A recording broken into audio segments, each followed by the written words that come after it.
How the heck does Alabama-style barbecue take over an entire Colorado ski town by force and make themselves not only famous here, but all across America? This Texas guy is eating a lot of brisket and barbecue in his day. He's gonna go find out what their secret is. It always brings all walks of life together.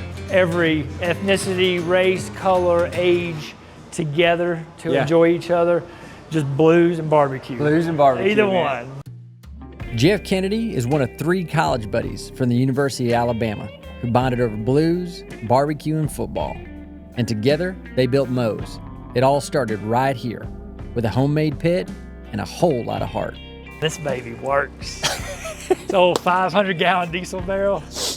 We just went, we got a friend to cut it in half, took it to the car wash, sprayed it out, roasted our first pig on it.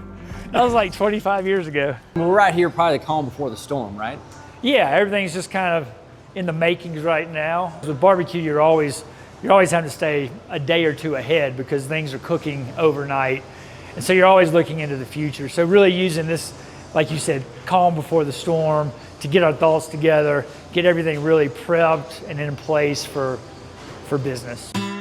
Jeff might call it calm, but standing in the middle of it felt more like controlled chaos. They were flying, door swinging, meat smoking, mac and cheese getting made. Every person knew their job, and no one missed a beat. It reminded me of my time in the service. Fast hands, clear heads, no wasted motion. So what we kind of do is one person's on the pit, one person's on sides, and one person's kind of utility. Yeah. And so I think, Mike, are you on the pit? Yeah, that's where I'm at. That is definitely This isn't my bedroom. Aqua Chef. What would you say is something that people who are not in the barbecue business may be hard to appreciate from the outside looking in? I think a lot of times we probably take it for granted that, hey man, we got a good plate of food. We bitch about it when we have a bad plate of food. But do we really appreciate the love and time and effort that goes into making a plate of food? It's one of those things that those guys back there do everything right. People here probably don't even think the wiser. Right. They're just a normal bar. Okay, it's what I expected. Right, right. Oh man, look at this. You sure you can't eat it now? Not quite. But see, you're starting to get some good color. I like that. I really like that color on here. These are starting to turn my crimson red. Oh, you're from Alabama. These guys don't need thermometers or fancy kitchen gadgets. This is old school barbecue. Jeff let me in on his secret technique for making perfect ribs, Alabama style. Just keep it nice, mellow, not mellow, but a good solid fire going consistently. So it's not up and down. Yeah. And then I'm just really, on any pit, anytime I'm cooking meats, I'm really looking at colors all the time. Just the color of everything. The color, I can, and you're feeling it obviously, but really I can just look in there for 5 seconds and understand where everything is in the cooking process. Yeah. You don't think about the scrappiness of these owners, like what you have to do, and you're bone breaking stuff, man. You just do you do anything it takes. You do anything it takes, and that's the fun. You know, it's super fun when you're in it too. If you dig business, and you know how are you clawing to freaking build it every day, to bring a perfect product to the consumer. And to keep your head above water financially. Yeah, financially. You know, when did it start to feel like, all right, this is the thing, man. We ain't just kind of keep surviving and treading water. I think that like a year ago. Today, Moe's Original Barbecue isn't just a local favorite. It's one of the top 10 barbecue joints in the country and one of the fastest growing restaurant chains in America. Head pitmaster Mike Fernandez learned the craft from Tuscaloosa legend Moses Day, a man whose name still carries the smoke of tradition. That's where Moe's gets its soul. Mike travels to every new Moe's opening to make sure that fire-roasted flavor stays exactly the way it started. Sometimes they'll eat the order of ribs. They go, I'm a Memphis and May judge. These aren't any good. I said, well, you ain't most of them. He's like, they're no good. I want my money back. So I'll give him his money back. I'll say, stand up so I take your picture because you're not welcoming any Moe's. And I probably don't know how to take pictures with my phone even. What's the thing you go to? What's, even after doing it so many years, what's the cut of meat you're like, that's my go-to? I would probably say the pulled pork. Pork we hit with 2 different sauces though. We hit it with the vinegar sauce first. It's kind of like a Carolina sauce. It's a sweet vinegar with some spices in it. Yeah. And then that makes the meat so moist that you don't have to use a little bit of a red sauce. Just the biz in general. Like what is the secret ingredient over all so many years of doing this that makes this thing run and successful and all the growth y'all have had? What's the special sauce? I think it's quality food with integrity. So there's nothing processed in there. The food is really the underlying thing. It's not The food has to be quality because it's not like a bar. Because if you're cool and you have a bar, people will come. If your food's no good, people aren't going to come. Yeah. So I'd say first and foremost, it's the food, but then becoming part of the community. Tell me about someone right now that's fairly new, that's got the right stuff. What about their personality makes them have it? You said work ethic. Is there something else? Yeah, you got to be a leader in there. Yeah. But the hard thing is there's so many little things to learn if you're not a chef. You can't just say, oh, because they tell me to do this. They tell me. You got to have the confidence to tell them why you're doing it. That's what really puts them on top and lets him be the leader in that store. The thing is, though, picking the right person. If you don't get the right kid, he's going to end up being on drugs or something else like that. Can you tell right away if it's going to be a good kid? No. You can't? One of the smartest picks Mo's ever made was Michael Campbell. Not only does he run Eagle Vale location like a seasoned pro, he also co-owns Mo's back in Gadsden, Alabama with his brother. Spend 5 minutes watching Michael work and you'll see he doesn't just manage barbecue, he lives it. From the smoker to the spreadsheets, this guy knows every corner of the business, top to bottom.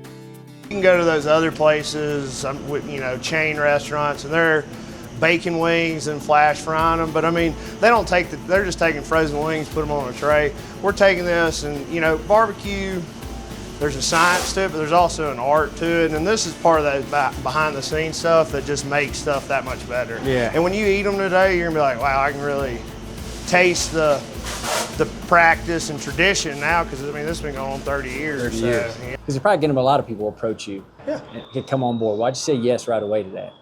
I mean, I just believed in the franchise. Like at every one of these stores you go into, the owners have their own aesthetics they put in there. The founders have really put into these stores, and you can see it. This store here in a town of 5,000 people, we're doing over $2 million here. I mean, it's a big business. Wow, for a small town like that, for a small it's town, cranking yeah. through. What are the things that make you excited to share with folks who might be wanting to get into the barbecue business? So naturally, I think the restaurant, there's a lot of, Peter Pan and Lost Boy, people that maybe went to college and didn't work out, maybe are leaving high school and they don't know what they're going to do. And I really look at this as not like a restaurant or but as a mentorship for certain people. Like, hey, maybe you don't know what you're going, but we can give you a skill that you can take with you to the restaurant. I mean, you can work in any restaurant in the world after this. It teaches you how to be on time,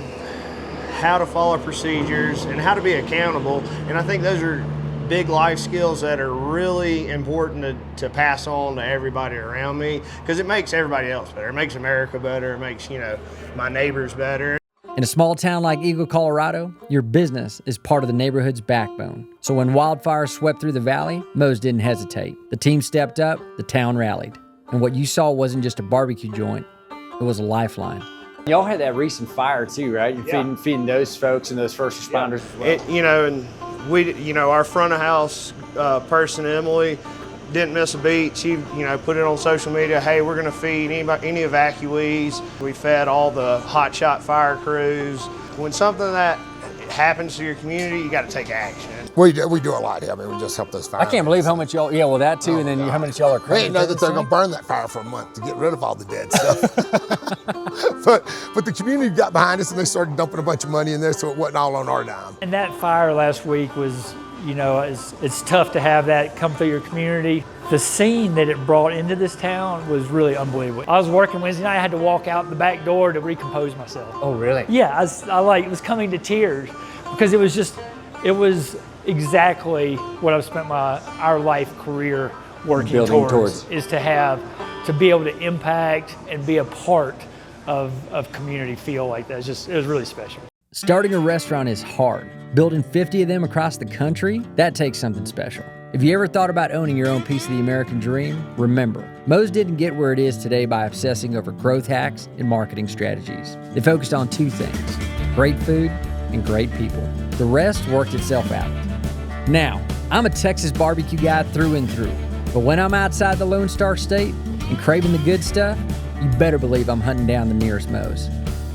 All right, gents, man, thank you for a full day of barbecue. Being a Texas guy surrounded by two Bama boys. Roll Tide. Man, I tell you, we just showed the world what world peace could look like. You know, like we just showed what people coming together. But really, thanks for all you do, and just like this is the epitome of the American dream and folks building it. What I learned today is a little bit about, at least my take, I want to get y'all's thoughts on it. Seems like the secret ingredient that allowed y'all to go from that trailer out here that you guys are running around making barbecue work all the way to 50 plus locations and going. Seems like it's the deep care on the food. And the people, like the folks that y'all put at the helm of these places, y'all do, like, seems like you got a really discerning eye about who's doing it. I mean, I'd like to go to Mike first, just like, can you talk about the food? Like, just what about it? It's all food with integrity. And what we've done is you see, we have all these sides. So we've kind of turned the meat and three into the barbecue. So the barbecue's your vehicle, but it's all food with integrity, fresh foods, and it's food cooked every day. Yeah. That gets it. And then it's like, the end of it is like, you can't be greedy. You have to learn how to give it away a little bit to get people to care about you. I love that, man. And then, Jeff, tell me about the people, man. You guys spend a lot of time patting these guys on the back and coaching and training. Just what is all that about, and why is that a secret part of all making this work? We've just always, I think we've always really been entrenched in the respect of our relationships from friends, business partners, family, and it really spreads to all of our restaurants into the whole community. So it's a really good place. Like we talked some about the fires last week and different community events, but it's a really good way to bring people together to get on the same page. Well, boys, like I can't think of two better guys and a group of people here to like. Thank you so much. I mean, just inspire the rest of the Americans to kind of maybe pick up their bootstraps and get back to work. So, and I will say, I'll test to this. This last scene here was hard to nail down because you boys are running and gunning behind there, working, man. Y'all been doing this how many years? How many years y'all been doing this? 20 plus years? 35 for me and 25. Yeah, 25. I mean, and you're still getting after it in greasy hands and everything, man. That's all I know how to do. Yeah. It's cook. Thank you, sir. And Appreciate you. Yeah, appreciate you Yeah. too, man.